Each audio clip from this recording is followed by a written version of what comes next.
Y entonces, bienvenidos a todos. Esta es la clase 8, curso inicial, impartido por los estudiantes de la Universidad Mayor de San Andrés. Eh, entonces, ahora sí.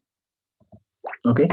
Mi persona es Cobro Osvaldo Rodríguez Opaza y soy estudiante de la Universidad Mayor de San Andrés, la carrera de informática.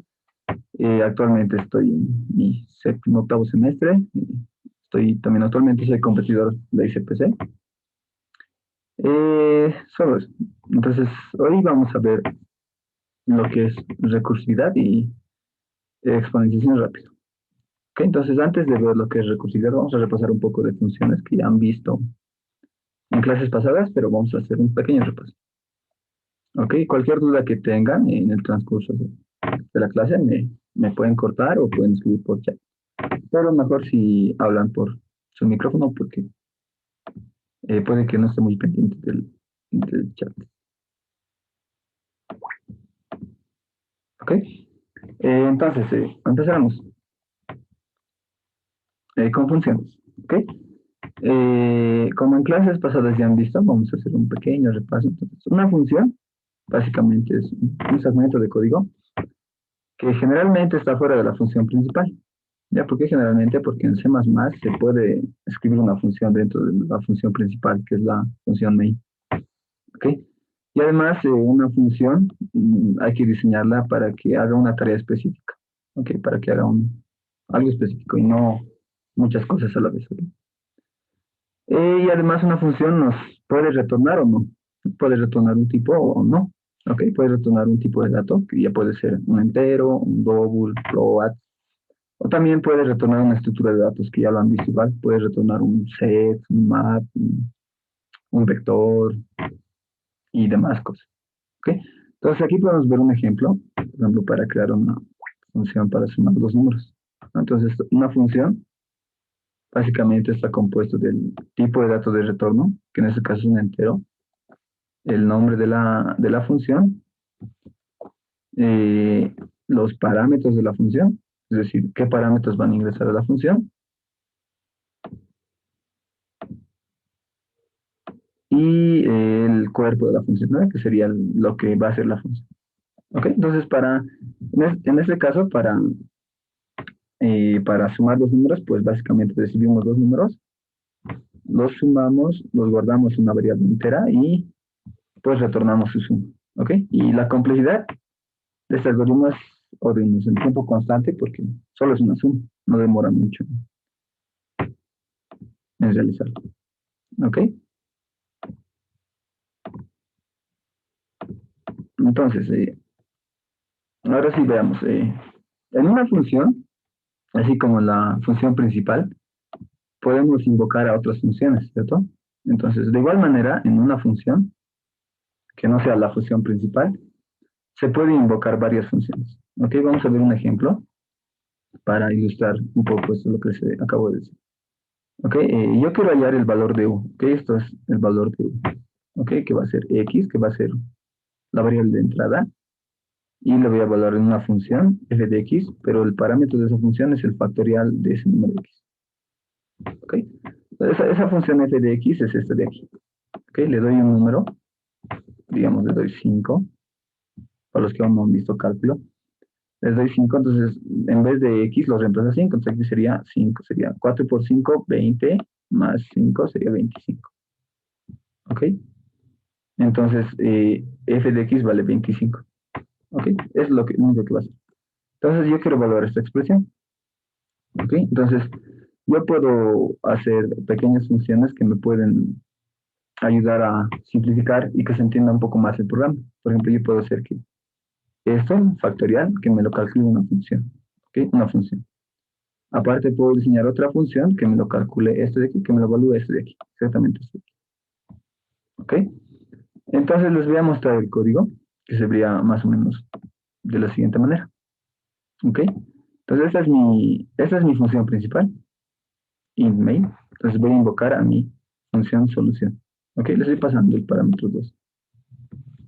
¿Ok? Entonces aquí está mi función en la línea 12, que calcula el valor de u, lo que les he dicho. Y prácticamente, como pueden ver aquí, más allá del código, lo que les quería mostrar es que puedo invocar a varias funciones dentro de una misma función. ¿Ok? Por ejemplo, aquí estoy llamando x por la función, que es esto f de x, pero mi parámetro es el factorial del número. Entonces aquí tengo una función que me halla el factorial de ese número, que en este caso sería todo esto de aquí. Toda esta función de aquí. ¿Ok? Esa está entrando como parámetro aquí. ¿Ok? Y a su vez, esto de aquí es otra función. Lo que estoy marcando de rojo es otra función que está evaluando esto de aquí. ¿Ok? Que sería ese de aquí. ¿Ok? Entonces, como les he dicho más allá del código, lo que quería que vean es que dentro de mi función solución, que lo voy a marcar ahorita de color verde, puedo invocar a otras dos funciones, como han podido ver, a la función que lo he marcado, que se llama factorial de un número, que calcula el factorial de x, y lo que está de rojo, que me evalúa la función que me han dado en el ejercicio. ¿Ok? Entonces puedo llamar a varias funciones, no solo a una. ¿Ok? Entonces, dicho esto, es que yo puedo ver lo que es la recursividad, ¿ya? Porque en pocos términos podemos decir que una función se dice que es recursiva, ¿ya? Sí, solo si se vuelve a llamar a la misma función. O sea, se vuelve a llamar a sí misma en la misma función. ¿Ok? Es decir, en vez de llamar aquí a otras funciones, como lo hemos visto en este caso, en vez de llamar a factorial en la función solución, se va a volver a llamar a sí mismo. ¿Ok? Entonces, cuando una función se vuelve a llamar a sí misma, dentro de la misma función se dice que es una función recursiva. ¿Ok? Entonces, dicho eso, una función recursiva tiene dos partes, podemos clasificar en dos partes, ¿ok? Que es el caso base. Generalmente el caso base nos dice dónde termina la recursión, es decir, hasta dónde va a llamar a las funciones y esto permite que ya no vuelva a llamar funciones, es decir, se detenga la recursión. ¿Ok? Y el caso recursivo es cómo va a cambiar una función de un estado a otro. ¿Ok? Estoy en la función f de n, en el estado n, ¿cómo va a cambiar a otro estado? ¿Sí? Básicamente nos dice eso. Entonces, para que se entienda un poco mejor qué es esto de la recursividad, vamos a ver ejemplos. ¿Ok? Con eso se va a entender mucho mejor. ¿Ok? Entonces, vamos a hacer un ejemplo. El primer ejemplo que nos dice,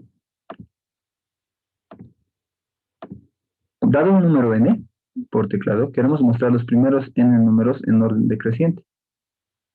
¿Ok? Es decir, nos dan un número 5 y yo quiero mostrar desde el 5 hasta el 1, en orden decreciente. El primero muestro el 5, luego voy a mostrar el 4, luego voy a mostrar el 3 y así hasta llegar al número 1. ¿Ok? La entrada tiene un número n, máximo va a ser hasta 100 y la salida es lo que les explico ahorita. Yo quiero ver, dado un número n, quiero que me muestre todos los números en orden decreciente. ¿Ok? Entonces, antes de ver un poco de recursividad, eh, vamos a diseñar el algoritmo el iterativo, es decir, el que hace con un ciclo. ¿Ok? Entonces, esto sería sencillo porque hacemos un ciclo for, podemos usar una estructura de control for, y empezamos en n, o sea, tenemos una variable i que va a empezar en n, vamos a iterar siempre y cuando sea mayor o igual a 1, porque queremos que muestre siempre hasta 1. Y cada vez nos vamos a disminuir de 1 a 1, porque queremos que muestre 5, 4, 3, hasta el 1. ¿Ok? Así sucesivamente. Entonces sería el algoritmo utilizando ciclos. ¿Ok? Y su complejidad, ya lo han visto también, el tema de complejidad es orden. ¿Ok? Entonces, para analizar una solución recursiva, una función recursiva, hay que tocar dos casos importantes que les he dicho. ¿Ok? Que es el caso base y el caso recursivo. ¿Ok? Entonces, como aquí dice, el último número que tenemos que mostrar es el número 1. ¿No? Porque si leemos una variable n, vamos a mostrar desde n hasta 1. ¿Ok? Hasta 1. El último número que se va a mostrar es el número 1. ¿Ok? Entonces, yo puedo tener un estado en mi solución que sea la variable que voy a imprimir. Entonces, cuando esa variable llegue a 0, ¿qué quiere decir? Que debería terminar mi recursión. Ya no debería seguir entrando. ¿Por qué? Porque solo quiero que muestre hasta 1. Ok, no quiero que muestre más números. Entonces, cuando llegue a 0, tampoco quiero que muestre el 0. Es por tal motivo cuando llegue a 0 y yo digo que se detenga. ¿Ok? Y el caso recursivo vendría a ser como tengo que mostrar los números. ¿No? Primero tengo que mostrar el número n, luego tengo que mostrar el número n-1, y luego el número n-2, y así sucesivamente hasta el 1. Entonces yo puedo llevar en mi función recursiva este estado. ¿Ok? N. Entonces el número n lo voy a imprimir y luego voy a pasar a otro estado, que sería n-1. Porque si n vale 5, entonces primero mostraría el 5. n-1 va a ser el estado 4. n-2 va a ser el estado 3. Y así voy a ir avanzando hasta llegar al 1.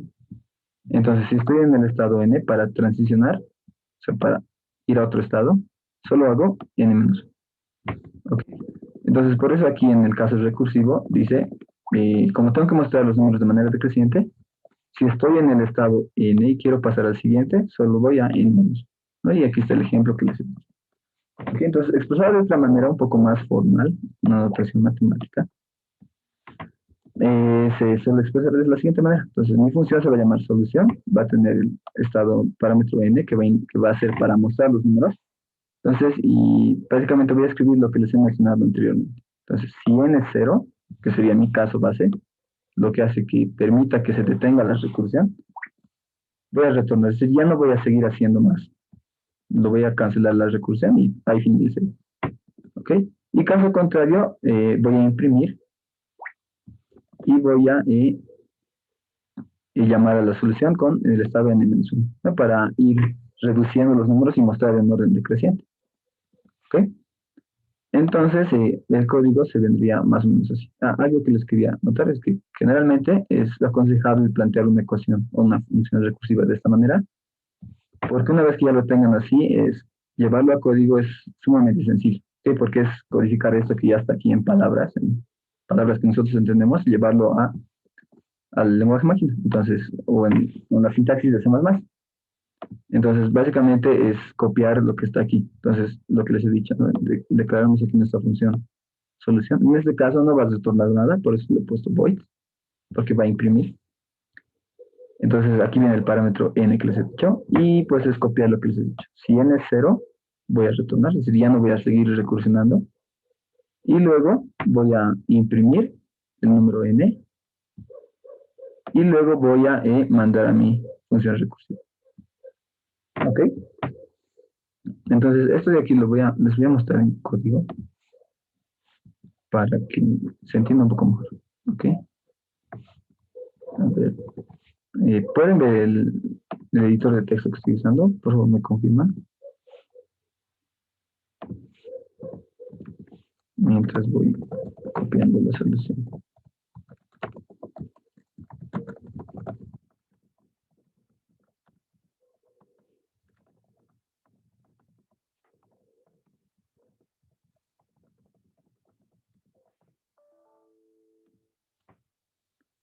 Súper, ya. Entonces, esta es la solución que les he mostrado. Aquí lo voy a llamar eso. Voy a poner, para llamar a la función solo invoco el nombre y le paso el parámetro. En este caso sería n. Vamos a poner 5 como está en el ejemplo. Lo voy a compilar. Aquí lo voy a escribir. Vamos a leer por teclado para cambiar cualquier rato. Y lo ejecuto. Y en ese caso era cuando era 0, ¿cierto? Cuando era 0. Cuando era 0. Entonces lo ejecuto y vean que me muestra en orden decreciente. ¿Ok? 5, 4, 3, 2, 1. ¿Ok? Entonces, haciendo un poco de resumen, no se olviden que es importante el caso base. ¿Ok? Porque si yo no le pongo un caso base, lo voy a comentar esto de aquí, nunca va a terminar. ¿Ok? Miren, lo voy a ejecutar. Y me está mostrando, está así ejecutándose. ¿Ok? Porque no tiene un caso base. Es decir, no sabe el programa cuándo se va a terminar, cuándo se va a detener. Y por eso es muy importante que las funciones recursivas tengan los casos base.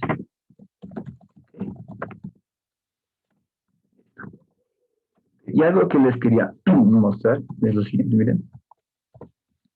¿Qué pasa si yo cambio esta línea, la línea 14, a después de llamar a la función recursiva?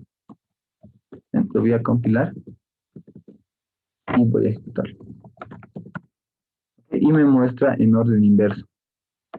¿Okay? Muestra en orden creciente. Ya no me muestra en orden decreciente. ¿Ok? Entonces, para entender un poco mejor cómo es que funciona, lo voy a explicar aquí en una pizarrita aquí. ¿Ok? Para que no sea muy largo, lo voy a llamar solo a f de 3. ¿Ok? F de 3. Entonces, si yo lo compilo, debería mostrarme 3, 2, 1. Entonces, lo que internamente hace, se comporta, la recursión se comporta como una stack, o sea, como una pila. ¿Ok? Eso ya lo han visto en clases pasadas. Entonces, lo que generalmente hace, aquí estoy llamando a solución. Si n vale 3, por ejemplo, que le voy a poner 3, estaría llamando a... Hagamos algo, ¿ya? Le voy a poner f, ya, para no escribir mucho. En vez de solución, le voy a poner f. Okay, para no escribir mucho. F, entonces estaría llamando a f de 3. Ok, f de 3. Entonces, esto se pone aquí, ¿ok? Ahí. Entonces, aquí le voy a poner f de 3. Viene la función, invoca esa función y pregunta, ejecuta todo esto de aquí. Como no es n no es 0, sino es 3, entonces no hace nada. E imprime n. ¿No? Aquí en la línea 14 estoy imprimiendo. Por eso es que aquí, si aquí dibujo mi pantalla, me voy a imprimir 3. ¿Ok? Y luego llama a la función otra vez, a f de n menos 1. Pero n es 3. ¿No? 3 menos 1 es 2. Entonces llama a f de 2.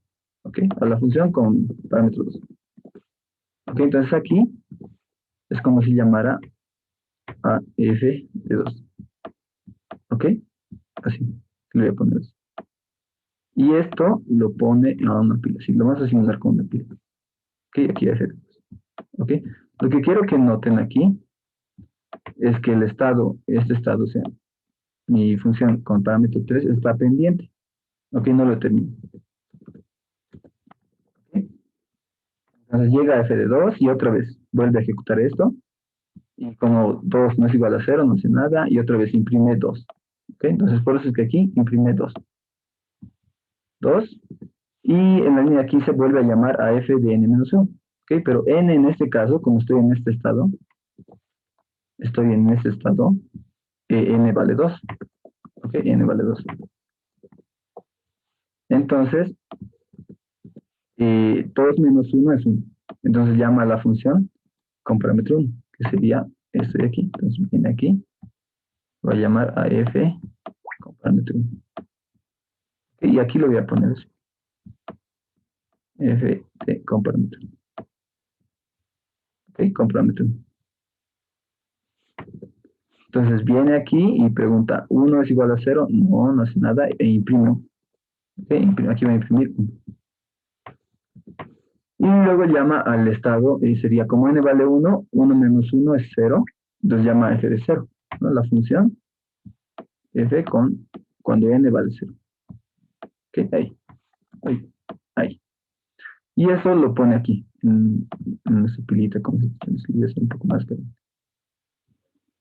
ahí. Entonces aquí lo ponen f de 0. ¿Ok? F de 0. Y justo este es un caso especial, ¿no? Porque es nuestro caso base. Porque cuando n vale 0, y estamos llamando a esa función cuando n vale 0, entonces pregunta, ¿es 0 es igual a 0? Sí. Eso quiere decir, cuando aquí le pongo return, está cortando, es decir, ya no va a seguir llamando. ¿Okay? Corta la recursión. Y ya, como aquí en return ya no se ejecuta nada de lo que está abajo. ¿Ok? Ningún otro. Por eso es que ya no vuelve a llamar a la función. ¿Ok? Entonces lo que sucede aquí es que esto generalmente lo explica como si volviera. ¿Ok? Aquí hace referencia a eso porque como estaba desde cero y aquí lo he puesto en return, quiere decir que ya ha acabado de ejecutar todo lo que era relacionado a f de cero, entonces lo borra de aquí. ¿Ok? Lo borra. Y aún tiene f de 1 pendiente. ¿Ok? Que vendría a ser todo lo que está aquí abajo. ¿Ok? Aquí abajo. En esta parte. Pero como no hay nada, Entonces ya lo ha acabado. Entonces lo borra y es como si volviera. Pues les digo como si volviera. Así. ¿Ok? Y igual aquí. No hay nada de código. Entonces lo borra y es como si volviera. Y de aquí. Y ya está en F con n igual a 3. Y como aquí no hay nada, entonces igual. Esto ya ha terminado y retorno. Y por eso es que nos muestra 1, 2, 3. ¿Ok? Entonces, algo que quiero que noten, cuando yo escribo código aquí, código antes de llamar a la función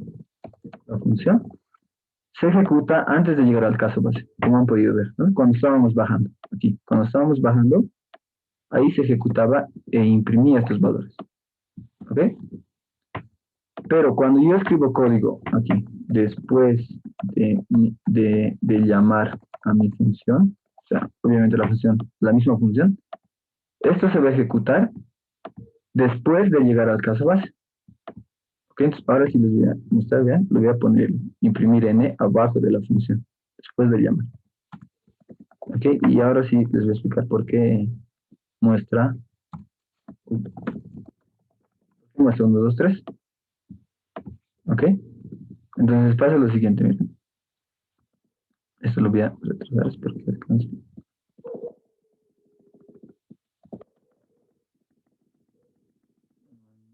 Listo.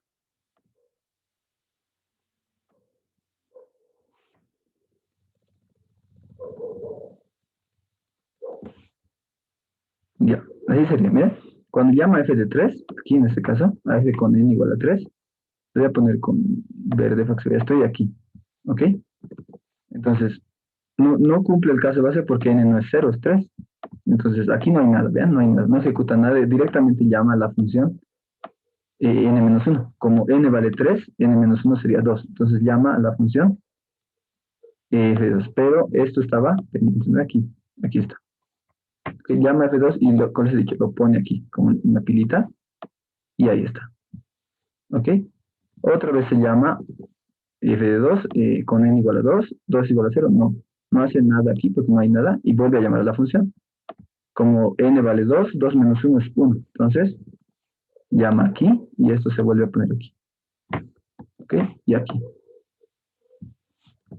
Y vuelve a llamar con n igual a 1. ¿No? Estamos aquí, con n igual a 1.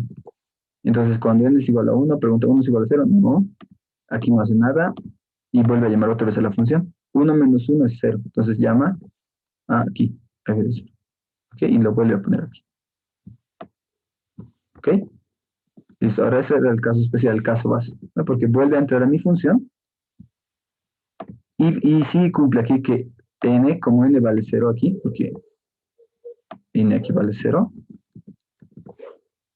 cumple y retorna. ¿No? Eso, lo único que hace esto es parar la recursión. Es decir, aquí ya no va a ejecutar ninguna línea que está aquí abajo. ¿Ok? Que está aquí abajo. ¿Ya? Entonces ahí muere. Entonces eso qué quiere decir que ha terminado la función f con parámetro n igual a 0. ¿Ok? Y ustedes saben que cuando esto ya ha terminado, la pilita se comporta, es el primer elemento. Entonces, saco este f con n igual a 1. ¿Ok? Eso lo estoy sacando. Y esto, f con parámetro n igual a 1, era este de aquí, era esta línea de aquí, no sé si se acuerdan. ¿Ok? Entonces saco esto y empiezo a ejecutar todo lo que está aquí abajo. ¿Ok? Y es como, otra vez recordando, como si volviera. Entonces estamos aquí en f con n igual a 1. Y aquí hay una línea de código que dice imprimir n. Y n en este caso vale 1. Entonces por eso es que aquí imprime 1. ¿Ok?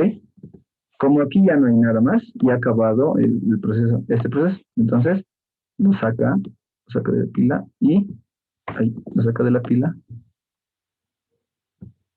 y ya está en f con n igual a 2. Y esto es como si hubiera vuelto. ¿Ok? Y esto de aquí, cuando hemos ejecutado esto, cuando hemos llamado esa función con ese parámetro, era esta línea de aquí. Entonces, una vez que he ejecutado eso, trata de ejecutar todo lo que estaba. Y por eso, y en aquí dice imprimir n. Y aquí en ese caso n vale 2. Por eso el que imprime 2. ¿Ok? Y como Ya no hay ninguna instrucción más, pues termina ahí la recursión y acaba esto de aquí. O sea, esta función ya tiene su resultado, ya acaba. Y pues saca al último, en este caso, que sería la función f con parámetro 3. Y esto es como si hubiera vuelto. Ok, entonces esto de aquí es el mismo caso del anterior, es esto de aquí cuando llama.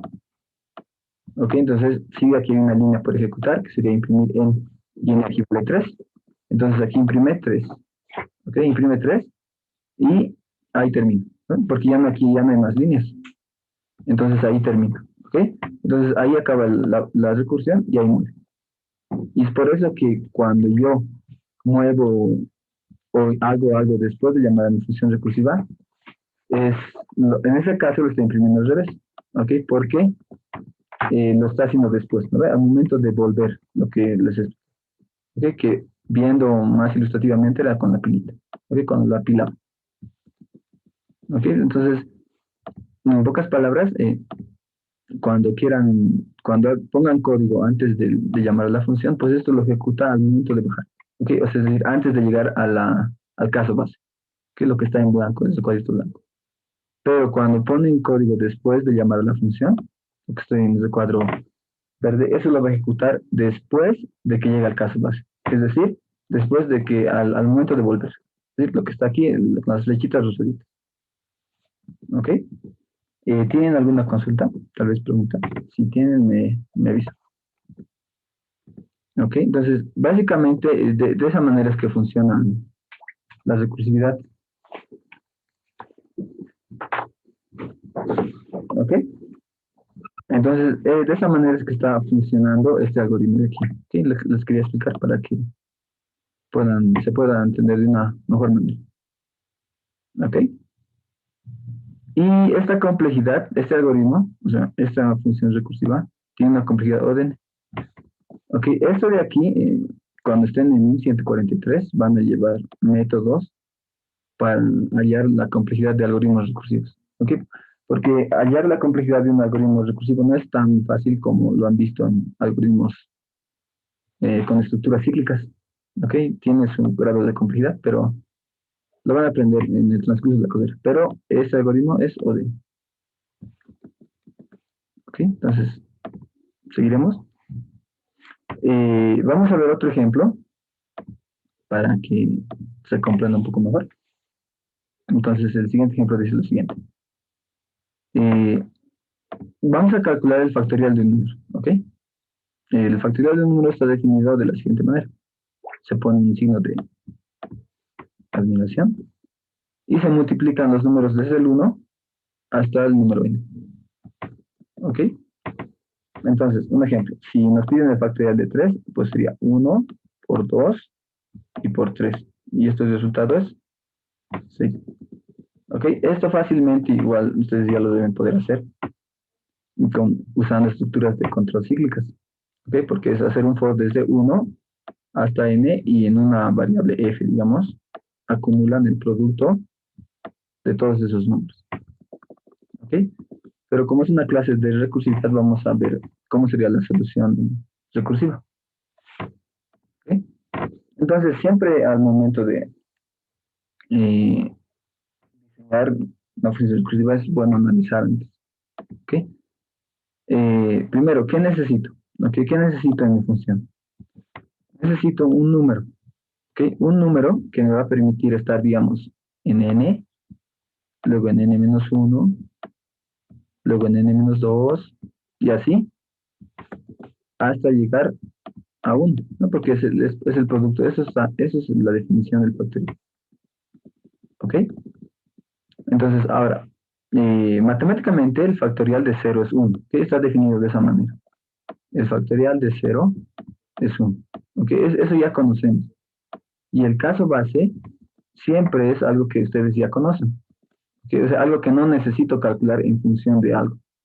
¿Ok? Entonces, yo sé que el factorial de 0 siempre es 1. Entonces, este es mi caso base, porque ya sé, no necesito calcular, ya sé el resultado. Entonces, por eso aquí dice, el factorial de 0 es 1, entonces mi caso base va a ser, cuando n es 0, voy a retornar 1. ¿Ok? Porque por definición es así. ¿Ok? Y el caso recursivo es matemáticamente igual, el factorial de un número está definido de esta manera. ¿Ok? Y para que entiendan por qué pasa esto, es por lo siguiente. A ver, aquí lo puedo escribir. Nosotros hemos dicho que el factorial de 0, el factorial de 0 es 1. El factorial de 1 es 1, el factorial de 2 es 2, el factorial de 3 es 3, o diría 6. Okay, pero esto es lo mismo que hacer 1 por 1, 1 por 2 por 3. ¿Ok? Si queremos calcular el factorial de 4, la definición nos dice que es 1 por 2 por 3 y por 4. ¿Ok? Y esto es 24.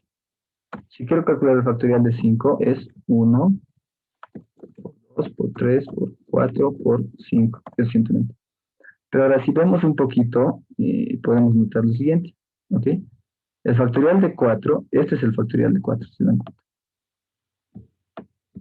¿Ok? Que es lo mismo que está aquí.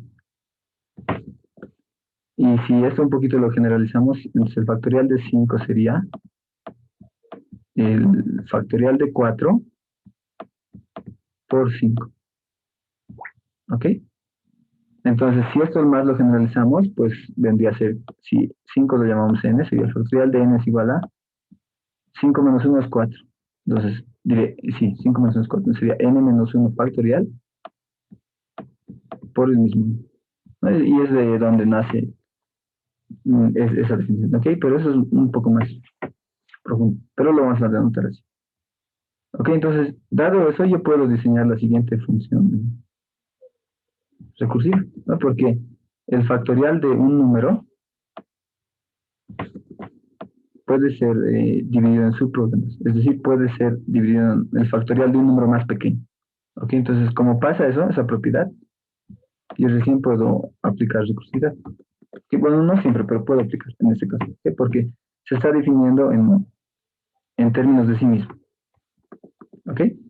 Entonces, de esa manera puedo definir el factorial de n como el factorial de n menos 1 por el mismo n, ¿no? Por lo que les he explicado anteriormente. Y el caso base sería cuando n es igual a 0 y retorno 1, porque el factorial de 0 está definido que es igual a 1. ¿Ok? Y de esa manera ya puedo calcular. Entonces, a ver, veamos la solución. Esa sería la solución, digamos, del factorial de 1. ¿Ok? Y lo mismo que les he dicho anteriormente. Una vez que ya tengan su ecuación de recurrencia de esta manera, pues codificar es sumamente sencillo. ¿Okay? Entonces voy a hacer básicamente lo que está aquí en el código, que sería, ven aquí el caso base. El caso base, si n es 0, hemos dicho que retorno. ¿No? Y caso contrario, la ecuación de recurrencia sería el factorial de n es igual al factorial de n menos 1 por n. ¿Ok? Y para hallar el resultado, pues en esta función principal, solo llamamos al factorial de n. Y eso me está calculando el factorial de n, que en este caso sería 3. ¿Ok? Y como en este caso esta función está retornando un número, no es como el anterior que era void, les voy a explicar igual cómo es que lo hace, que de una manera un poco más rápida. ¿Ok? Entonces, si yo quiero calcular el factorial de 3, aquí vamos, aquí. Ok, si quiero calcular, igual lo escribo con F, ¿ok? Factorial de 3. Y aquí vamos a poner, haremos el factorial de 2 para que no sea muy largo. ¿Ok? Puede que no nos alcance el tiempo. Entonces, básicamente es lo mismo. Aquí no lo codificamos.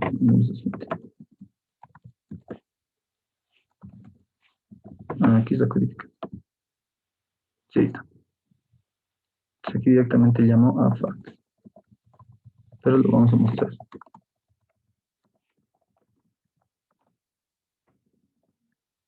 Ok, y ya. Entonces, si llama a factorial de 2, viene aquí y pregunta si es 0, no. Entonces llama esto. Eso ya quiere decir que el factorial de 2 va a ser igual a al factorial, esto lo voy a escribir para que sea más, factorial de 2, como no cumple el caso base, está llamando esto, ¿no? Que sería al factorial, que es igual al factorial de 2 menos 1 es 1, entonces sería factorial de 1 por n, ¿ok? Pero está llamando esto, ¿no? Entonces, esto aún está pendiente. ¿Por qué? Porque no sabemos cuánto es el factorial de 1. ¿Ok? No sabemos eso. Aún está pendiente, entonces se pone aquí, en la pilita. ¿Ok? Y entonces llama a ver, vamos a poner F2. F2 y llama a F1, ¿cierto? Ya. Entonces, una vez que llama eso, no sabemos el resultado de eso, entonces vuelve a llamar hasta encontrar el caso base. ¿Ok? Entonces aquí sería llama a factorial de 1. ¿Ok? Y entonces entra n con n igual a 1, no cumple esto, entonces vuelve a llamar a factorial de n menos 1, que sería 1 menos 1 sería 0, por n. En este caso sería por 1, aquí era por 2, ¿no? Porque n valía 2. Ok, entonces, pero tampoco sabemos cuánto vale esto. Entonces, otra vez, esto aún está pendiente, f no está pendiente. Entonces llama a f de 0, o f con parámetro n igual a 0. Ok, y eso sería, viene aquí f, llama a f de 0. Ok. Y aquí sí sería el caso base, porque n es 0 y es 0. Entonces retorna 1. Ok, eso quiere decir que ya no va a volver a llamar más veces esta función. Entonces aquí f de 0 había valido 1. Ok, entonces como ya ha terminado f de 0, pues lo saca. Ok, lo saca. Y ahora está en f de 1. Ok, y f de 1 estaba pendiente. ¿Por qué? Porque no sabíamos el resultado de f de 0, pero f de 0 ya vale 1.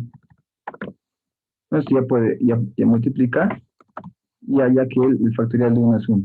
Entonces, como ya ha acabado, ¿qué es lo que les he dicho? No estoy llamando primero mi función y lo que está después hace como a la vuelta. Entonces, ya ha acabado esto, lo saca de aquí y vuelve aquí a f de 2.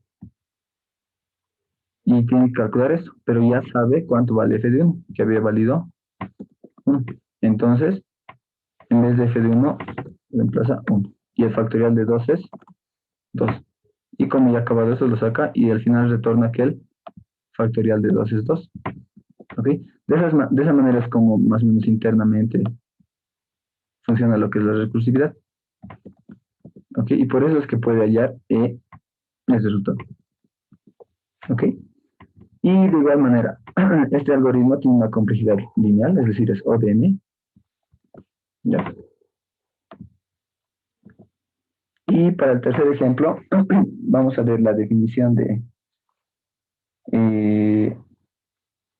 vamos a ver el ejercicio de Fibonacci, clásico, la serie de Fibonacci. ¿Ok? En ese caso ya no lo voy a explicar muy a detalle, pero lo vamos a ver. ¿Ok? Entonces, la serie, el ejercicio consiste en lo siguiente. Nos van a dar un número entero n. Nosotros queremos hallar el enésimo término de la serie Fibonacci. ¿Ok? Entonces, la serie Fibonacci empieza en 0. Primer término es 0, el segundo término es 1. Y de acuerdo a eso, el tercer término se va generando con la suma de los dos anteriores. ¿Ok? 0 más 1 me da 1. El siguiente sería los dos términos anteriores. 1 más 1 me da 2. Y así sucesivamente. Por ejemplo, el 13. El 13 se ha generado de la suma de los anteriores términos, del 5 y del 8. Sería 5 más 8, 13. ¿Ok? De esa manera se van generando. ¿Okay? El anterior el anterior y el anterior. ¿Ok? Entonces el límite es n igual a 10, es pequeñito. Y tenemos que hallar el enésimo término de Fibonacci. ¿Ok? Esto está... Uy, esto está mal. Lo voy a arreglar.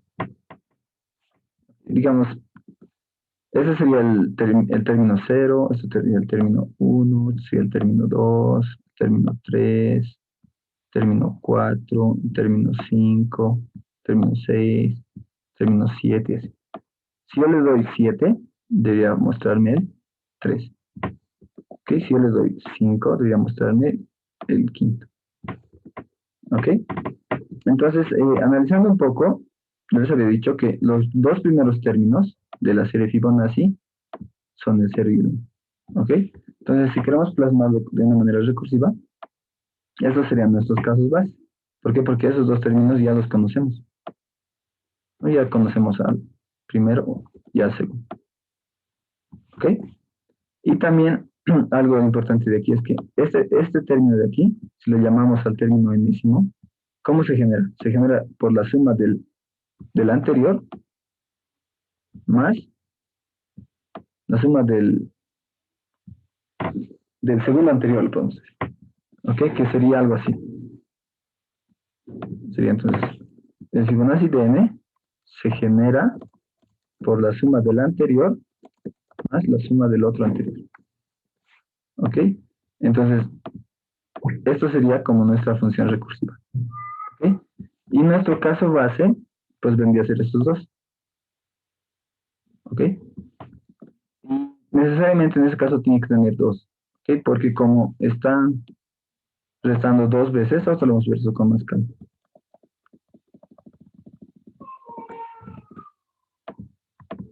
¿Ok? Entonces aquí está lo que les he explicado un poco. Que el primer término de la serie Fibonacci es 0 y el segundo es 1, ¿no? Lo que les he dicho. Entonces cuando n sea 0, que sería el primer término, este de aquí, pues vamos a retornar ese mismo. ¿No? Y cuando sea 1, vamos a retornar 1. ¿Por qué tiene que haber este caso base? Por lo siguiente, ¿ok? ¿Qué tal si f, qué tal si f está en 1? Quiero calcular f de 1. Entonces llevaría f de 1 menos 1 sería 0 más f de 1 menos 2 sería menos 1. Entonces aquí habría un problemita, aquí, porque este estado no lo estoy definiendo. Entonces va a entrar a un bucle infinito y puede que nunca acabe. Por tal motivo, yo no voy a permitir que llegue a este estado, sino cuando llegue a este estado ya directo me va a retornar por el caso básico, que sería esto. Cuando n es 1, directamente me va a retornar 1. Ya no tendría que hacer todo esto, que lo que, si haría esto, entonces esto arruinaría la recursión y el programa nunca terminaría. ¿Ok? Y caso contrario, pues como les he dicho, la serie Fibonacci está definida de esta manera. ¿Ok? Que básicamente es el término enésimo se define por la suma de sus dos anteriores. ¿No? Que el primer anterior y el segundo anterior. ¿Ok? Entonces, dado estas dos, dado que ya hemos identificado el caso base y el caso recursivo, podemos expresarlo con una ecuación de recurrencia, que sería este de aquí. ¿Ok? Que básicamente vendría a ser primero los casos bases, que cuando n es 0, hemos dicho que vamos a retornar 0, y cuando n es 1, vamos a retornar 1, por lo que les he explicado anteriormente, para que no suceda esto de aquí. ¿Ok? Y el caso recursivo, para yo poderme calcular el término enésimo, pues soy la suma de mi anterior más el segundo anterior. ¿Ok? Entonces, una vez que ya se tenga la ecuación de recurrencia, pues básicamente verificarías sencillo. ¿Ok? Y aquí está el código, el algoritmo que resuelve el problema. Y es básicamente lo que les he dicho, que sería este de aquí, que está con rojo. El primer caso base, que sería cuando n es 0, que retorne 0. ¿Ok? Y cuando n es 1, que retorne 1. Que serían estos dos casos base. ¿Ok? Y luego sería el caso recursivo. El término enésimo de la serie Fibonacci es el anterior más el segundo anterior. ¿Ok? Entonces, para que vean por qué estos dos casos, les decía, los voy a codificar y les voy a mostrar en ejecución.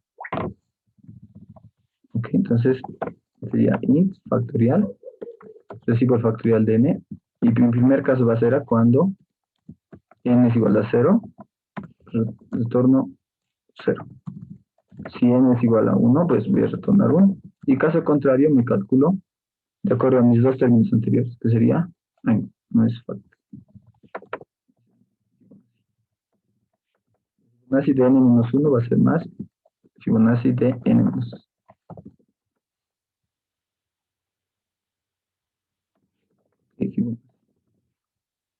Entonces, este puede borrar, vamos a poner fibo de, digamos, queremos el término sexto. Pues lo vamos a leer, no pasa nada. Ok, y lo voy a ejecutar, aquí le voy a poner el sexto término, que es 8. Y a ver, vamos a ver si está correcto. Era 0, 1, 1, 2, 3, 5, 8. Y si está correcto, porque este era el término 0, el 1, el 2, el 3, el 4. Sí, está bien. Ok, este sería el término 0, el 1, el 2, el 3, 4, 5, 6. Y si quiero el término 7, por ejemplo, debería darme 3. El 13. ¿Ok? Ahora, si yo lo borro este caso de prueba, vamos a ver qué sucede. El caso base. Vean que no termina el programa. ¿Ok? Y es lo que les he dicho, ha pasado cuando ya llegaron números negativos. Miren, aquí voy a imprimir el estado n. Bien, y aquí voy a ver. Y vean, solo calculando el Fibonacci de 6, luego calcula esos, pero al final llega a números negativos. Y es lo que les decía. ¿Ok? Entonces, a ver, vamos a calcular el Fibonacci de 3. En este caso no da error, pero voy a comentar. El segundo caso va a ser. Y ahí está. ¿Ok? Estos son los estados que está yendo y eso es la respuesta. ¿Ok? Que estaría correcto. Que hemos puesto el Fibonacci 3. 2, está bien. Y viéndolo un poco gráficamente, pues básicamente lo que hace esto es lo siguiente. Eh, está primero llamando al Fibonacci de n-1. Entonces, digamos, como hemos puesto Fibonacci de 3, Fibonacci de 3, primero llama a Fibonacci. Uy,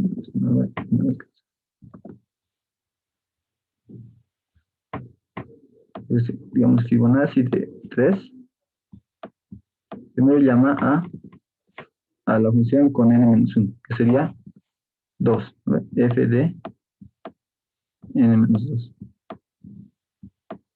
¿Ok? Luego va a llamar al otro. Ya por ahora lo voy a poner aquí, pero luego les voy a decir cómo internamente lo recorre. ¿Ok? Entonces llama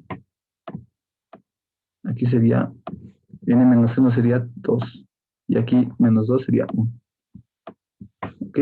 Luego este estado de aquí va a llamar igual a 2 de aquí, ¿ok? Que sería f de n-1, que sería 1, y este va a llamar a 0, porque sería 2 menos 2 sería 0. Y este de aquí ya no llama a nadie, ¿ok? Lo que pasa es lo siguiente, cuando llega a 2, esto viene aquí, y siempre primero va a llamar a esto,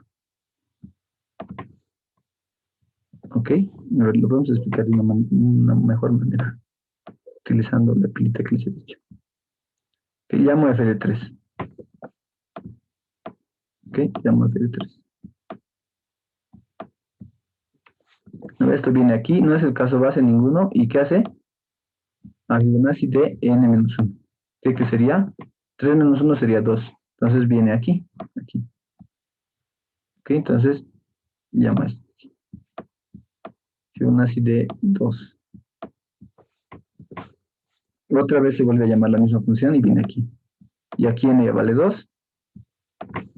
No cumple los casos bases porque no es ni 0 ni 1. Y otra vez vuelve a llamar a Fibonacci de n-1, que sería 2 menos 1 sería 1, que sería este de aquí. Y lo pone aquí. ¿Ok? F de 1. Y ahora sí, cuando viene aquí, vuelve a llamarse, ejecuta todo esto. Y uno de los casos bases sí cumple, que sería este de aquí. ¿Cierto? Porque n es 1. Aquí n es 1. N es 1. Entonces, como entra este caso base de aquí, retorna 1. ¿Ok? Es decir, esto de aquí, f de 1, esto había valido 1. ¿Ok? Entonces, cuando retorna, hemos dicho que finaliza. Es decir, ya no ejecuta más veces esto de aquí. ¿Ok? Entonces, como yo les había dicho, ¿no? Como ya encontró el F1 que va a ser de aquí, lo saca. Ok, lo saca. Y tenía un pendiente, este de aquí, ¿no? Que era F2. Y como ya ha acabado esta parte, esto ya ha acabado, entonces llama a esto de aquí, que sería Fibonacci de n-2, y que sería 2 menos 2 sería 0. Y justo llama a este de aquí, a este de aquí, que es lo que estoy marcando de blanco, que llama a esto, ¿ok? Y lo pone aquí, y vuelve a llamar otra vez aquí, f de 0. Entonces, ahorita está aquí. Y una vez que entra aquí, esto igual es un caso base, porque cuando n es vale 0, va a encontrar este caso base, que sería n igual a 0, sí. Entonces, ¿qué hace? Retorna a 0. ¿Eso qué quiere decir? Que el Fibonacci, el primer término de la serie Fibonacci había sido 0. ¿Ok? Entonces, como ya tiene estos dos valores, pues ya puede generarse el término.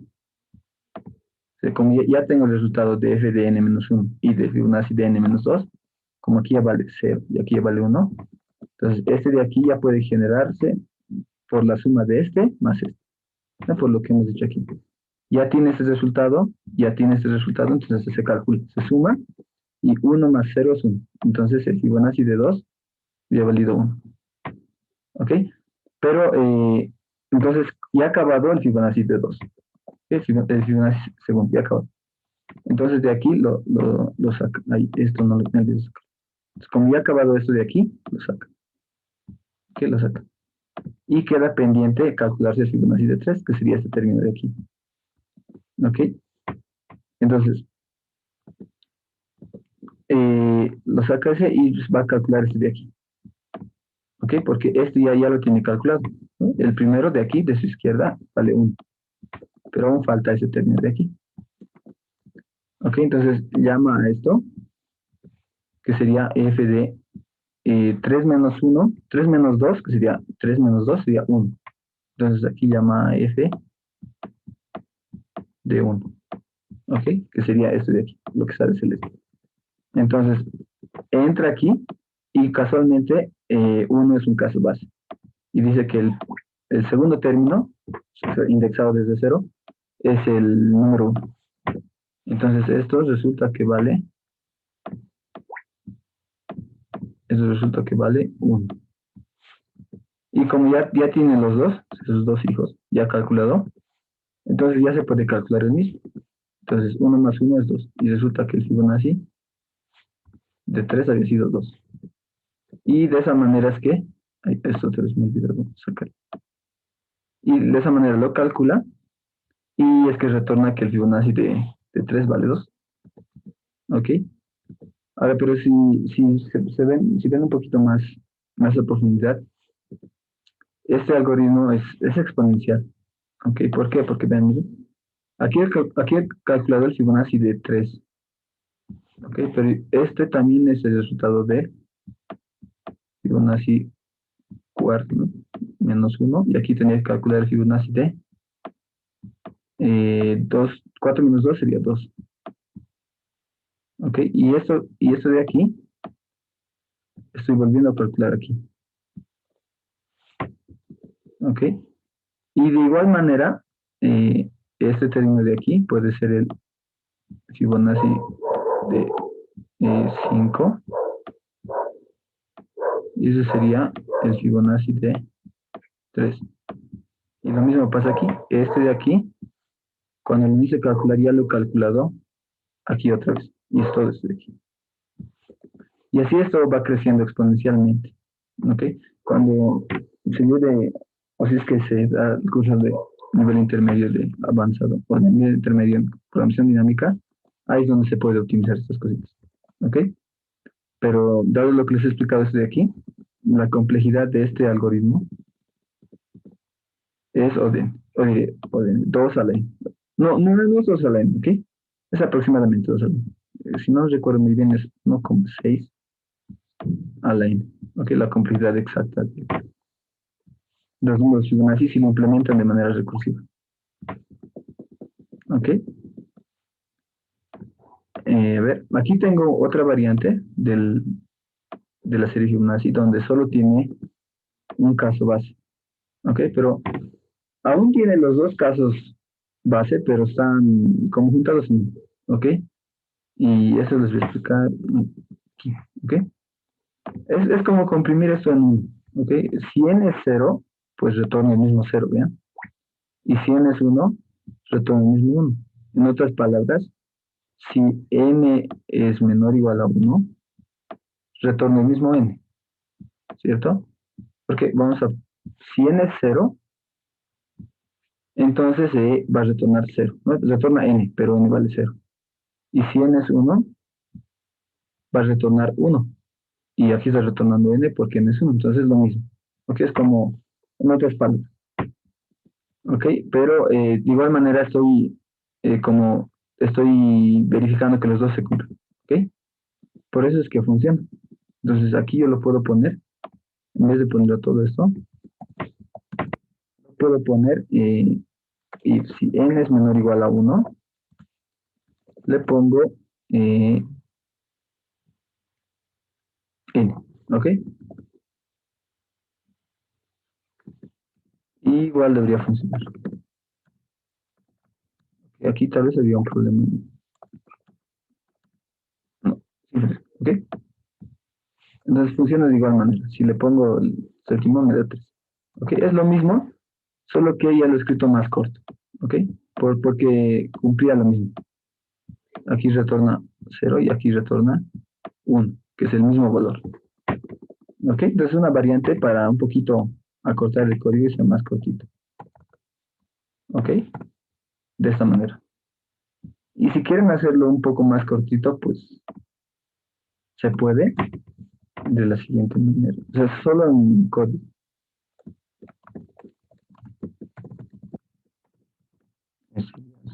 Sería así.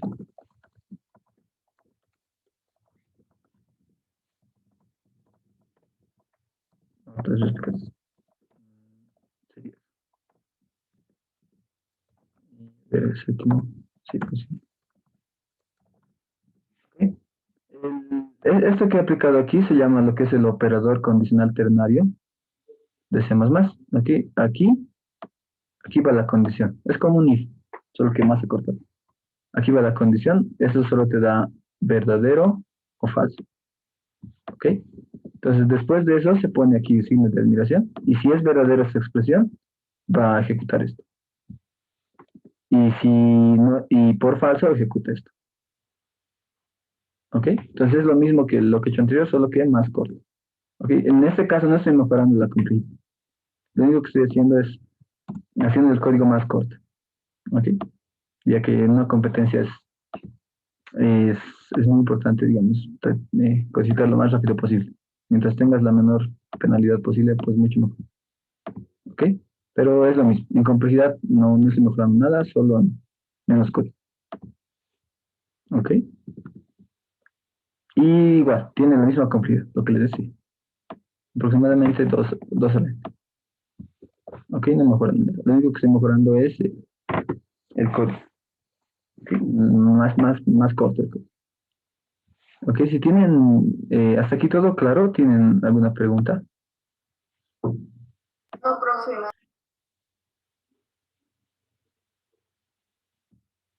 Ok, súper. Entonces vamos a pasar a la segunda parte. La parte final es lo que es exponenciación rápida. ¿Ok? Entonces, esto viene con motivación del siguiente problema. ¿Ok? Como dice aquí, este problema se llama potencias, de puesto así. ¿Sí? Es hallar un problema clásico es hallar el valor de U, donde U es igual a B a la E. ¿Ok? No es palabras, es exponenciación. A ver, digamos, si B vale 2 y E vale 3, 2 al cubo es 8. No quiero hallar eso. ¿Ok? Entonces, aquí me dan las restricciones. Ya saben que es muy importante los límites para determinar qué tan difícil o qué tan complicado puede ser tu solución. Entonces, en este caso nos dicen que la base, B es la base y E es el exponente. ¿Ok? Nos dice que ambos pueden estar entre 10 a la 5. ¿Ok? Entonces, aproximadamente una computadora puede hacer 10 a la 8 operaciones por segundo. Sí, aproximadamente, en promedio, en los juegos. Entonces, si E vale máximo 10 a la 5, entonces tranquilamente ese ejercicio podría entrar como un ciclo. ¿Ok?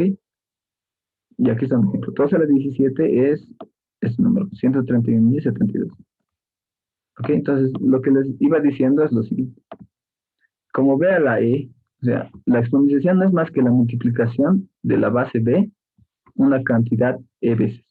En otras palabras, hacer B a la E no es más que multiplicar la base, la cantidad E. En otras palabras, para que se entienda mucho. Si, ¿qué vamos a poner? Si B vale 2 y E vale 4, esto nos dice que la base, es decir, B 2, lo voy a multiplicar 4 veces. ¿Ok? Es decir, 2 por 2 por 2 y por 2. Esto es igual a 16. ¿Ok? No es nada más que eso. La potenciación no es nada más que eso. ¿Ok? Esa es su definición. ¿Ya? Entonces, como les decía, como tengo que multiplicar E veces, y para ese ejercicio, el valor máximo de la 10 a la 5, entonces, el algoritmo es trivial. ¿No? El algoritmo trivial que resuelve el problema es este de aquí. Es decir, hago un for desde 1, va a ir hasta E, y cada vez voy a multiplicar la base. ¿No? Es lo que he hecho aquí, básicamente aquí, lo que he hecho. Y de esa manera, este algoritmo tiene una complejidad o de, es decir, como E máximo es 10 a la 5, entonces tranquilamente entra en un segundo. ¿Ok? Entonces esto lo voy a implementar aquí, o lo voy a copiar, para luego hacer algunas comparaciones con el otro algoritmo. Es igual a 17. Vamos a hacer un for de esto. Vamos a hacer E veces, ¿no? Porque se ha dicho. Ahí. E veces. Y aquí vamos a va a ser U es igual a U por la base. Y aquí vamos a mostrar la respuesta. Aquí, ahí.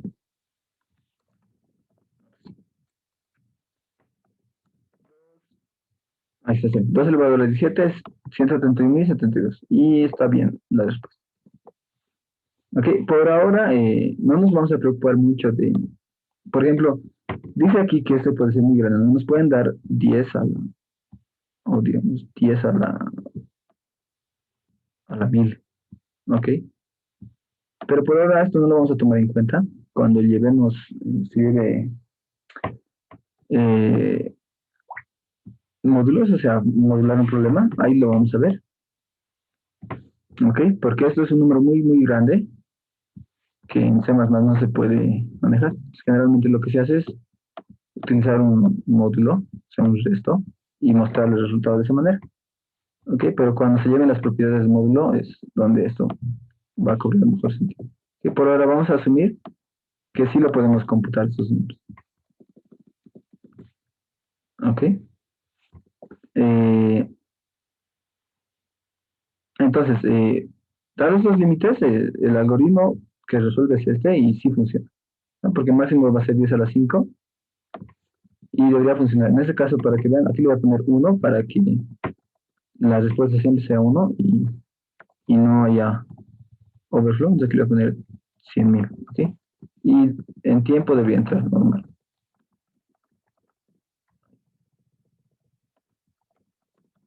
Funciona, ¿no? Me da la respuesta rápidamente.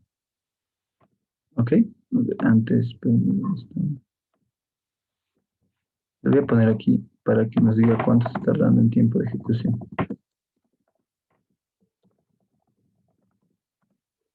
Y tarda poco, menos de un segundo. ¿Ok? Entonces, dados esos límites del ejercicio 1, sí cumple. ¿Ok? Funciona el algoritmo y está bien. ¿Ok?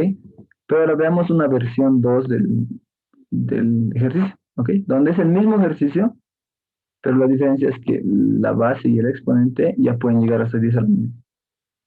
¿Ok? 10 a la 9. ¿Ya? Ahora, yo no puedo implementar este algoritmo, ¿ok? Porque si aquí le pongo 3, 5, 6, 7, 8, 9, eso es lento, es muy, muy lento. ¿Ok? Va a tardar tiempo. Mientras está haciendo, podemos calcular.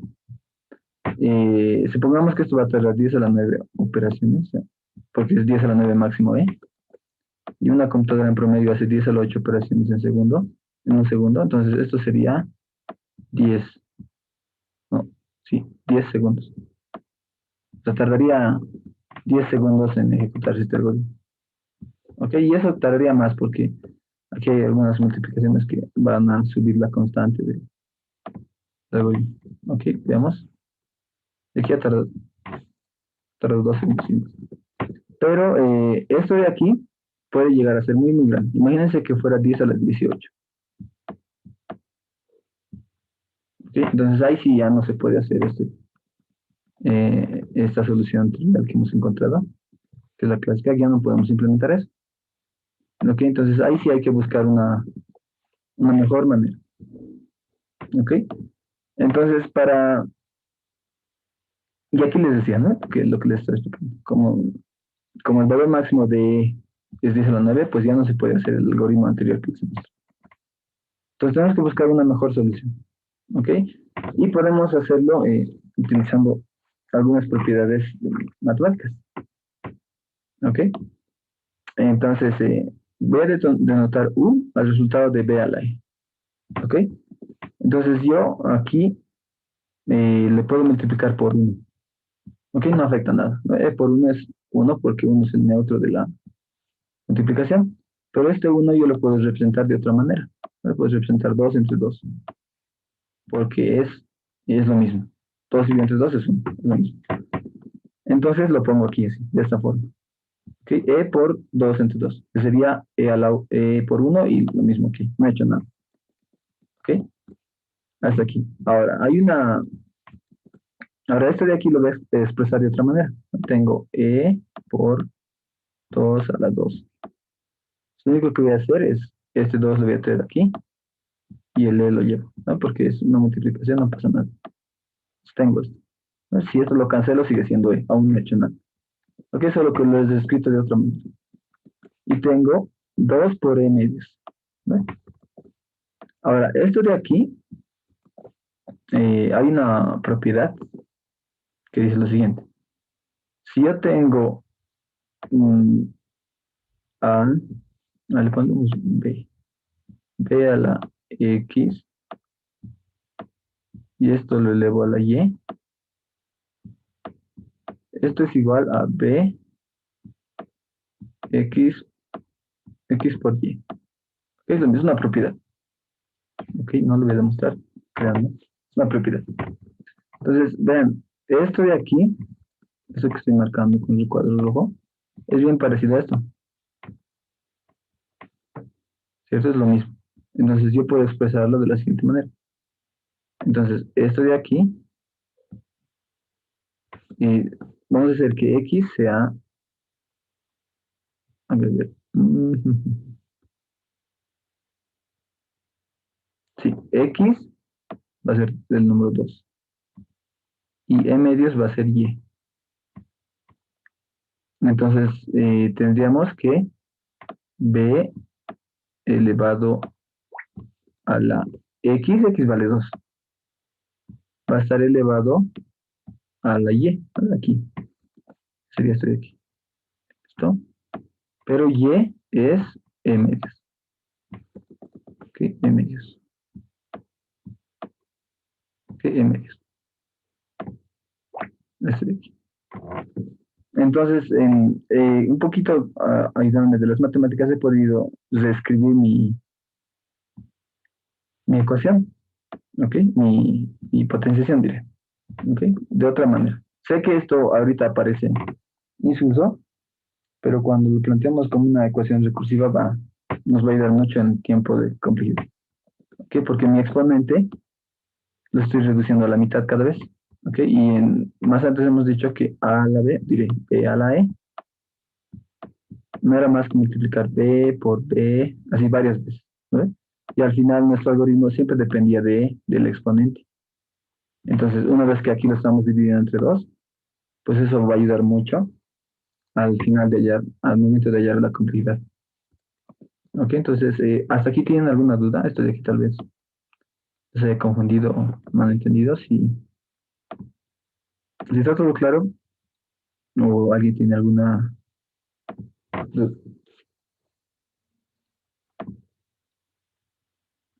Ok, todo súper que bien. Súper. Entonces ya tenemos nuestra potenciación de una forma diferente. ¿Sí? Si bien no dice mucho por ahora, pero luego vamos a ver que nos va a servir de mucho. ¿Ok? Entonces, entonces, ahora sí podemos calcular U, dividiendo el exponente cada vez entre dos. ¿Ok? Entonces no habría problema. ¿Ok? Pero aquí va a suceder algo. ¿Bien? No habría problema si es que, digamos, yo quiero calcular 2 a la 4. ¿Ok? Esto es 16, ¿cierto? Pero yo estoy utilizando esta fórmula. Entonces yo calcularía b, que es 2 al cuadrado, y estoy diciendo que e va a ser 4. Entonces 4 dividido entre 2 sería 4 dividido entre 2. Y esto es 2, sería 2. Y esto igual a 16, porque elevado 4 al cuadrado es 4. Y esto tiene aquí al cuadrado. Y esto es 16. ¿Ok? Entonces ahorita lo que he hecho aquí no ha alterado nada. Sí, sigue dando el mismo resultado. ¿Ok? Pero eso funciona siempre y cuando la variable o el exponente sea par. ¿Ok? ¿Por qué? Porque en C++, cuando yo divido, uso la división, siempre agarra la parte entera. ¿Ok? No agarra los- el, la parte decimal. Entonces, ahí habría un problema. Y aquí les voy a mostrar cuál es ese problema. ¿Ok? Entonces, con la ecuación obtenida, que se ha obtenido anteriormente, si el exponente es par, como les decía, no hay problema. ¿No? Les he mostrado un ejemplo y no hay problema. ¿Ok? Porque al dividirlo entre dos, como es par, y lo estoy dividiendo entre dos, pues no hay residuo. ¿Ok? El residuo siempre es cero. Pero si es par, se pierde información. Es decir, ¿a qué me refiero? ¿Ok? Vamos a calcular aquí. Si es 2, si b vale 2 y e que valga 3. La respuesta es 8, ¿cierto? Pero con la ecuación que hemos desarrollado anteriormente, era b al cuadrado dividido entre e medios. ¿Vale? Entonces aquí hay un problema, vean. B es 2. Aquí sería 2 al cuadrado elevado a e medios. E, ¿cuánto vale? Vale 3. ¿Ok?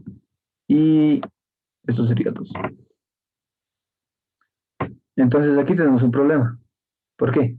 Porque si yo calculo el resultado de esto, me va a dar 2 al cuadrado es 4. Ahora, 3 dividido entre 2, como os he dicho, C++ toma lo que sería pi más redondeado hacia abajo, que sería solo la parte entera de la división. Y la parte entera de 3 dividido entre 2 es 1. Ok, es 1. Entonces eso me da al final que es 4. Y eso está mal, ¿cierto? Porque 2 al cubo es 8 y no es 4. O sea, ahí tenemos un problema. Entonces, como dice aquí, cuando se divide un número impar entre 2, siempre el residuo es 1. ¿Ok? Siempre. Porque eh, como es módulo 12, o puede dar 0 o 1. Y cuando es par da 0. Entonces, si es impar, siempre va a dar 1. ¿Sí? Siempre va a dar 1. Entonces estaríamos perdiendo un valor de b. Es decir, estaríamos perdiendo, en este caso, un 2. Entonces, para evitar eso, cada vez que sea impar, lo vamos a multiplicar por la base. ¿Ok? En otras palabras, vamos a hacer lo siguiente. Aquí, esto es impar. ¿No? Entonces hemos dicho que lo vamos a multiplicar por la base, que lo vamos a multiplicar por 2. ¿Ok? Y esto, ahora sí ya tiene sentido, porque 2 al valor al cuadrado es 4. 3 dividido entre 2 es 1. Y pero lo voy a multiplicar por 2. Y me da 8. Y es lo que yo estaba esperando. ¿Ok? Entonces, cuando el exponente sea impar, yo lo multiplico por la base. ¿Por qué? Siempre estoy perdiendo solo una multiplicación. ¿Ok? Porque estoy desechando el residuo, entonces por eso estoy perdiendo, por eso lo multiplico.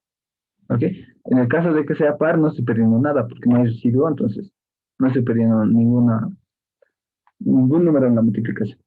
¿Ok? Entonces, de esa manera yo puedo eh, hallar el resultado correcto. ¿Ok? Siempre que sea impar, yo lo multiplico por la base, y de esa manera ya puedo encontrarlo. ¿Ok? Entonces, dicho eso, eh, podemos ir lo siguiente. ¿Ok? Entonces, una vez expuesto lo anterior, podemos plantear la siguiente función recursiva. ¿Ok? Voy a plantear esto, que sea potencia. Mi función se va a llamar potencia y va a tener, el primer parámetro va a ser la base y el segundo parámetro va a ser el exponente. ¿Ok? Entonces, ¿cuándo es mi caso base? Todos sabemos, bueno, la mayoría, sí todos, si un número lo elevo a cero, siempre me da uno, ¿correcto? Siempre. Entonces, esto es un resultado conocido. ¿Ok? Entonces, eso va a ser mi caso base. Cuando mi exponente sea cero, yo retorno uno. ¿Por qué? Porque cualquier número elevado a la cero me da uno. ¿Ok? Y aquí, cuando es cero, retorno uno. ¿Ok? Ahora, una vez que yo he hecho mi ecuación, ¿no? Mi ecuación que les escribí era u elevado, aquí le voy a poner f, ya para no escribir, era b al cuadrado entre e medios, ¿no? Elevado a la e medios. Eso era. Ok, entonces les digo, vamos a hacer lo que les he dicho anteriormente. Cuando sea par, entonces llamo a esto de aquí. ¿Ok? ¿Por qué? Pues porque como es par, no pierdo nada. ¿No? Porque si un número par les dio entre dos, siempre el residuo me da cero. Entonces no estoy perdiendo nada. ¿Ok? Pero cuando es impar, y el caso que hemos visto anteriormente, entonces le tengo que multiplicar la base, ¿no? Porque estoy perdiendo ese número. ¿Ok? Si no lo multiplico, no me va a dar. ¿Ok? Entonces, dicho eso, puedo expresarlo de esta manera, ¿no? Mi función recursiva con parámetros b, que es la base, y parámetro e, que es el exponente, cuando el exponente es cero, retorno. Ahora, cuando e es par, voy a retornar este de aquí. Y cuando es impar, retorno lo mismo, solo que lo multiplico por b. ¿Ok? Entonces, lo voy a implementar esto. Esto de aquí. Que creo que aquí está el código. Sí, aquí está. ¿Ok? Entonces, básicamente es lo que os he dicho. Es esto de aquí. Tiene la base y el exponente. Si el exponente ya es cero, yo lo voy a retornar. ¿No? Por cualquier número elevado a cero es un. Y luego verifico si es par. Entonces, pues lo retorno. Otra manera, aquí, esto de aquí. Hemos dicho que iba a ser b al cuadrado. ¿Ok? B al cuadrado. Pero mm, esto es lo mismo que hacer b por b. ¿Cierto? Es lo que les explico, es lo mismo. Entonces, voy a preferir hacer esto. ¿Por qué? Porque la función POW, que tiene C++, que lo han debido ver ya, que calcula, ¿no? B, o sea, B elevado a la E. Esto es con decimales, suele traer errores.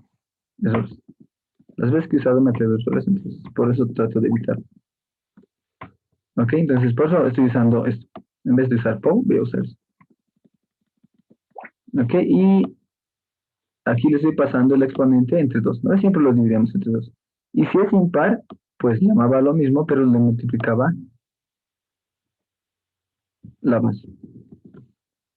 ¿Ok? La base. Y de esa manera es que se implementa el algoritmo y ya. Ahora, eh, aquí dice que la complejidad tiene log de. Esto pasa por lo siguiente. ¿Ok? ¿Han visto búsqueda binaria en clases pasadas? Y es lo mismo. ¿Ok? Ustedes saben que de la búsqueda binaria se parte en mitad, luego se parte en otra mitad, en otra mitad y en otra mitad. Y por eso es logarítmico. Y pasa lo mismo con el exponente. ¿Ok? Si yo tengo, digamos, el exponente 16, primero lo voy a dividir entre 2, me va a quedar 8. Esto lo voy a dividir entre 2. Esto no está bien con él. Esto lo voy a dividir, me queda 8. Esto lo divido entre 2, me queda 4. Esto lo divido entre 2 y me queda 2 y luego 1. ¿Ok? Y esto aproximadamente en 5 pasos va a hallar cuando la potencia sea 16. Y si sacan el logaritmo exactamente sería el logaritmo en base 2 de 16, pues les va a dar 5. ¿Ok? Entonces, este algoritmo tiene una complejidad logarítmica de acuerdo al exponente. ¿Ok? Entonces, a ver, podemos hacer un ejemplo para ver cómo lo calcula.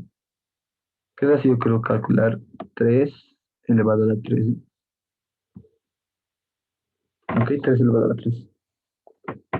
Y pues básicamente aquí estaría entrando el 3. Aquí el 3. Entonces pregunta, ¿la potencia es 0 o no? No, no hace nada. Y aquí pregunta. Eh, dice, ¿el exponente es par? No, en este caso es impar. Entonces va a llamar a potencia lugar, no trae solo con P, de B al cuadrado. O sea, B por B. Sería 3 por 3 sería 9. 9. Y el exponente lo voy a dividir entre 2. O sea, 3 dividido entre 2 sería 1. Viene 1. Y lo voy a multiplicar por la base. La base es 3. ¿Por qué? Porque hemos dicho que hay impar. ¿No? Entonces, ahora, pero esto de aquí aún no sabe la respuesta. Entonces, otra vez lo va a calcular. Entonces, aquí ya viene, ya no viene 3, sino viene 9. Y aquí viene 1. Entonces, pregunta, ¿el exponente es 0? No. Y pregunta, ¿el exponente es par o impar? Es impar. Entonces, llama esto otra vez. Llama a potencia. ¿Cuánto es B? A ver, esperen.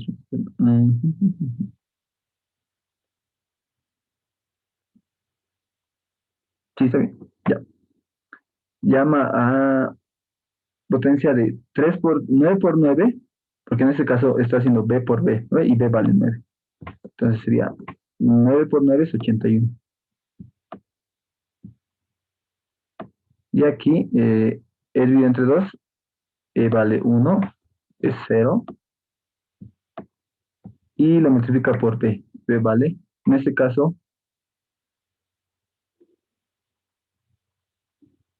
B vale 9. Viene aquí y entra 81. Ok, entonces aquí ya no entra 9, entra 81 y entra 0.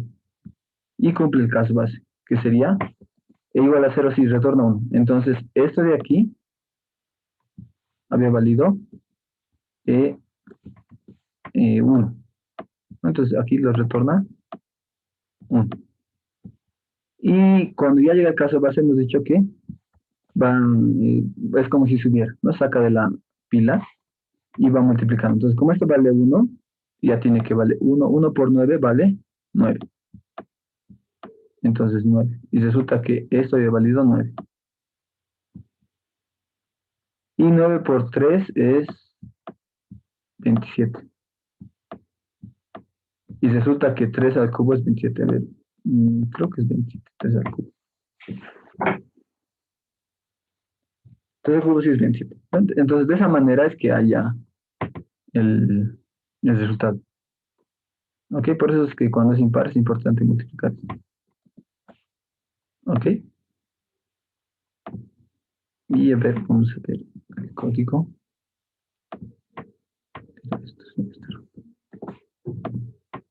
Y sería aquí lo voy a copiar. Y aquí ya sería directamente, sería la potencia de, digamos, era 3 al cubo.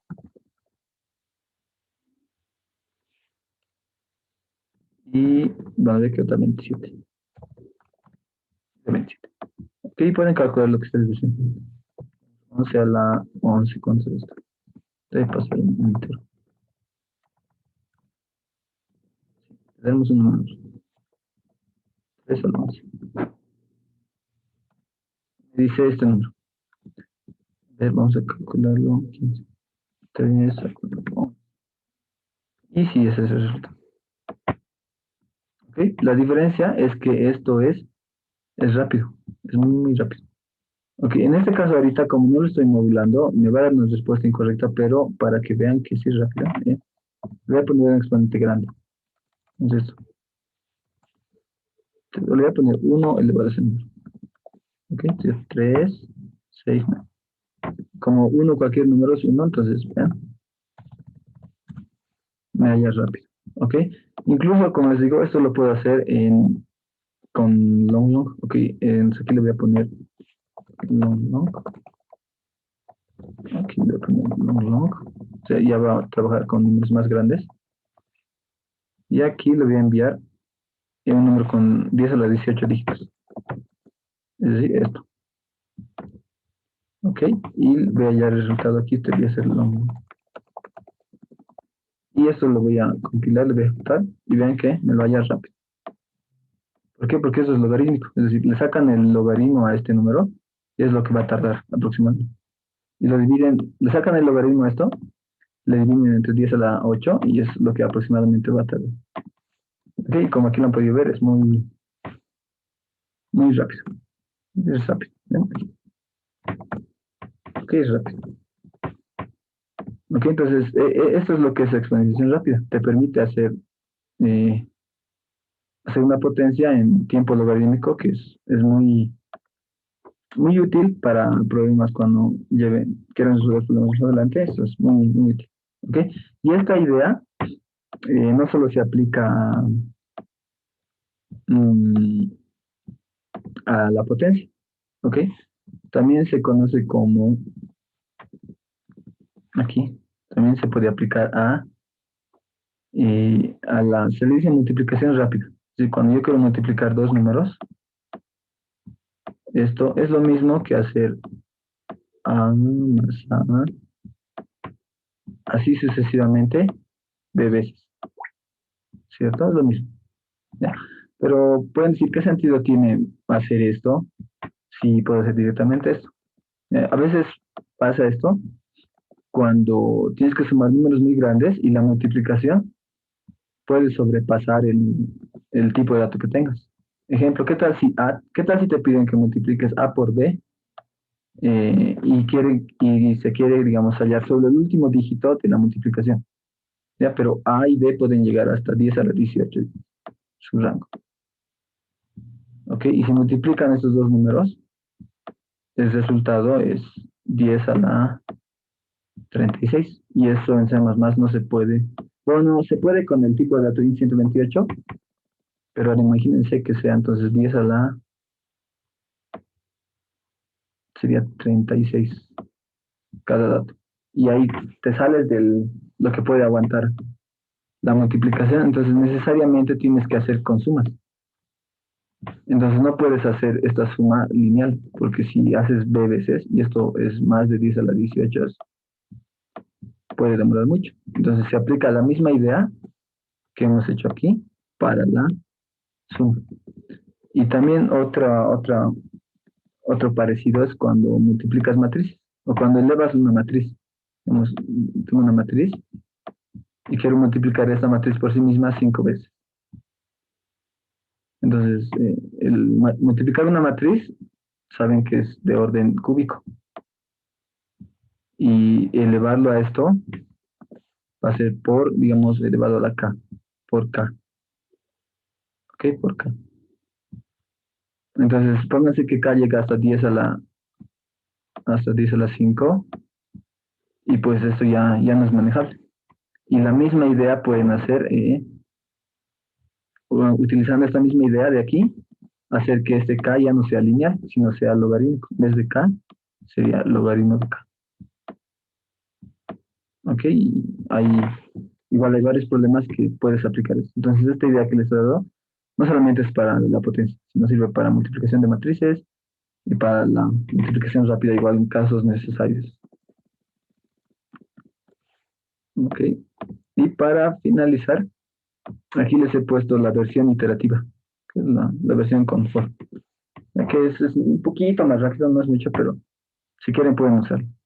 ¿Ok? Que hace lo mismo básicamente. Esto de aquí En otras palabras, dice si es mayor a cero, mientras mi exponente sea mayor a cero, pues va a seguir iterando y es lo mismo que les decía. Cuando es impar, le multiplico la base, luego la base lo divido, no, luego el exponente lo divido entre 2 y la base siempre lo elevaba al cuadrado, ¿cierto? Aquí si vemos un poquito. Aquí siempre la base lo elevaba al cuadrado. Me llegaba una base B, yo siempre lo despachaba al cuadrado. Esto siempre al cuadrado.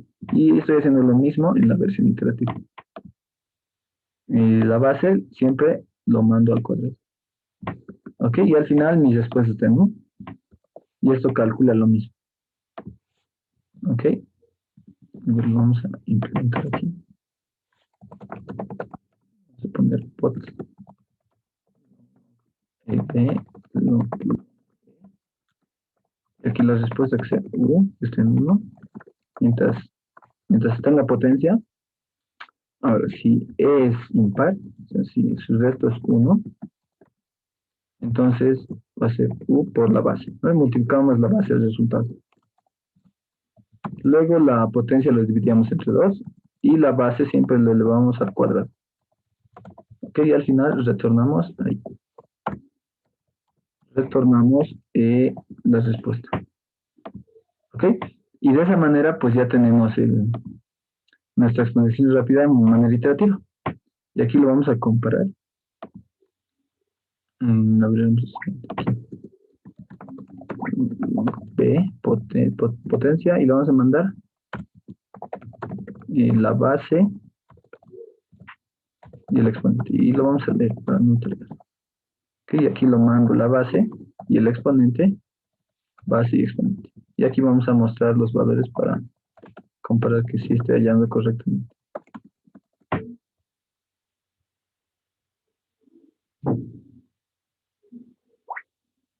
Aquí falta punto y coma.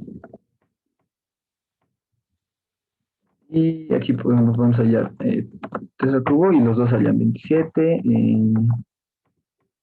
4 a la 11, digamos, los dos hallan el mismo valor, 2 a la 31 hallan el mismo valor. Y podemos ver que, por ejemplo, 1, 1, 2, 3, 4, 5, 6, 7, 8, 9, 10, 11, 12, 13, 14, 15, 16, 17, 18. Vean que hallan rápido. ¿Ok? ¿Por qué me sale estos 5? Porque estoy poniendo por teclado. Ok, lo voy a poner por entrada de archivos para que sea más rápido. Para que calcule lo justo. Y ahí está. Él lo hace bien rápido, aunque la potencia sea muy grande. O digo, el exponente sea muy grande. Ok, y eso sería la versión iterativa. Y pues para finalizar lo que les decía, ¿no? Dado que la potencia, el exponente siempre se divide en 2, la complejidad es logarítmico, es log del exponente, ¿okay? Log de, ¿ok?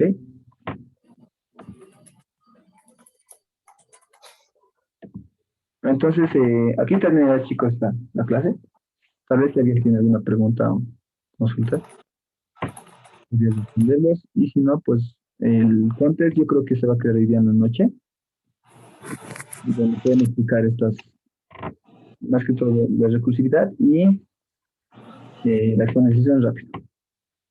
Ok, si alguien tiene consultas, entonces pueden hacerla, o si no, aquí terminaría la clase.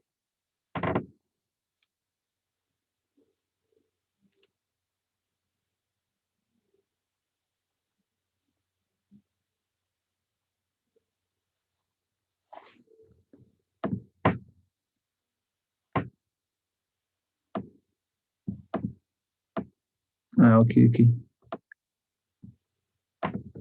Ya, les voy a enviar al chat. Lo voy a poner en las diapositivas, pero les envío al chat por acá.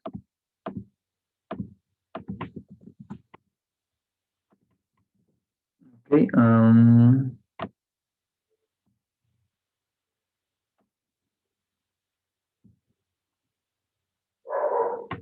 a ver, habrá solving.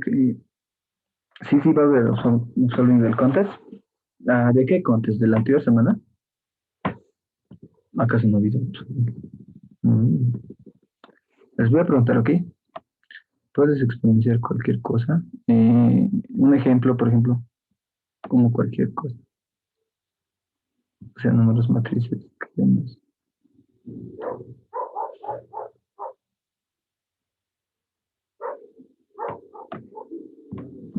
Ya, matrices. O sea, números puedes, matrices puedes, cadenas con X. Eh, se puede, pero siempre y cuando eh, la exponenciación te cueste más barato, es decir, no sea el mismo costo que lo harías de manera lineal. Ahí sí te serviría lo que sería exponenciación rápida. En caso contrario, yo creo que no.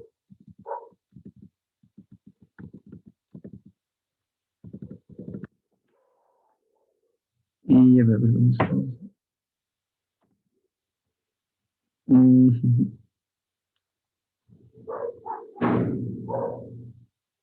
Es más rápida la recursividad que la iteración. No, la iteración es más rápida. Porque, como les decía, al momento de hacer recursividad es como simular cómo trabaja la pila y ahí se tarda tiempo. Además que también consume memoria. Así que si en lo posible pueden hacer iteración, pues sería mucho mejor. Pero a veces, más que todo cuando van a aprender programación dinámica, es un poco complicado pasar a la manera iterativa. Porque vean, aquí, esto de aquí que les he mostrado, esto de aquí, es fácil de entender, fácil de codificar, ¿ok? Pero la versión iterativa es un poco menos intuitiva, si se dan cuenta.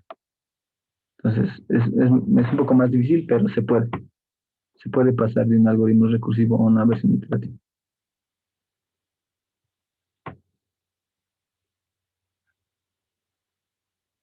Bueno, en mi caso, si la exponenciación te va a costar, o sea, si puedes que la exponenciación que te cuesta, digamos, lineal, puedes hacerlo en tiempo logarítmico, pues es mejor usar eso, pero si no vas a mejorar nada la complejidad, pues mejor dejarlo de la forma más fácil. Porque si utilizas recursividad, te consume lo que es tiempo y más memoria.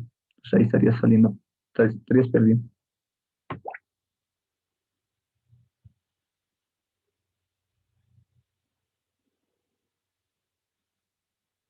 Sí, de ser posible, es mejor hacer algoritmos iterativos.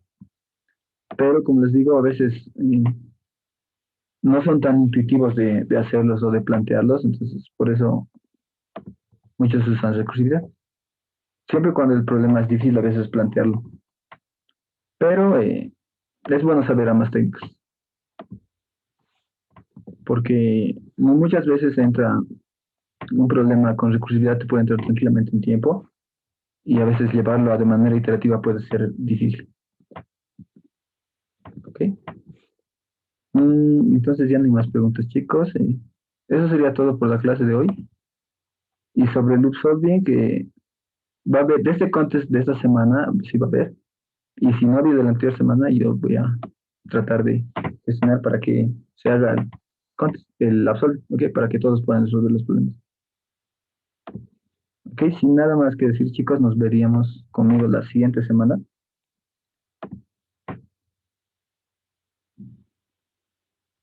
Y a ver, les voy a compartir mi pantalla otra vez. Ya.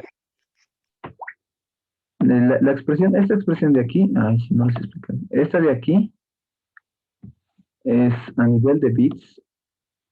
Lo van a ver más adelante, pero les voy a dar un pequeño adelanto, ¿ok? Lo que hace esto aquí es verifica la paridad de un número. ¿Ok? Supongamos que E vale, que valga 2. ¿Ya? Esto de aquí trabaja a nivel de bits. ¿Ya? ¿Qué quiere decir eso?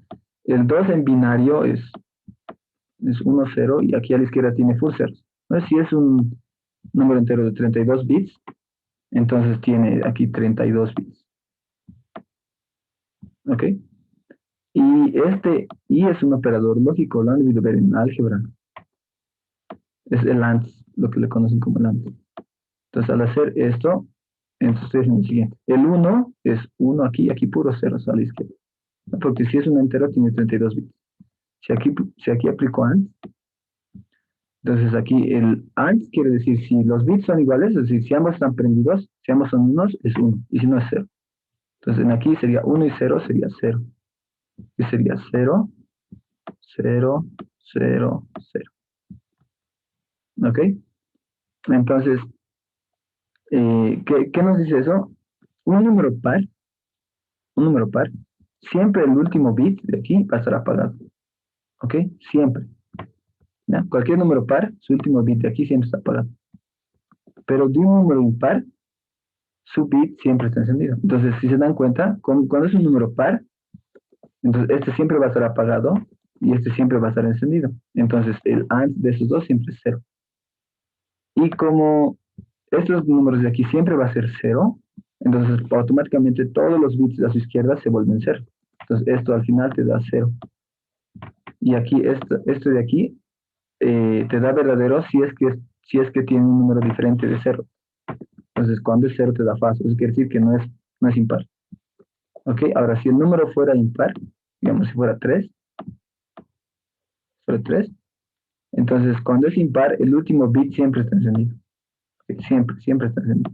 Entonces aquí estuviera el 1. Entonces el AND de esos dos bits aquí te daría 1. ¿Ok? 1. Y esto es 1. Entonces como esto es diferente de 0, esto te da verdadero y hace esto. Es otra manera de verificar que la paridad de un número, pero es a nivel de bits. Aquí en la clase de manipulación de bits lo van a ver un poco más a detalle.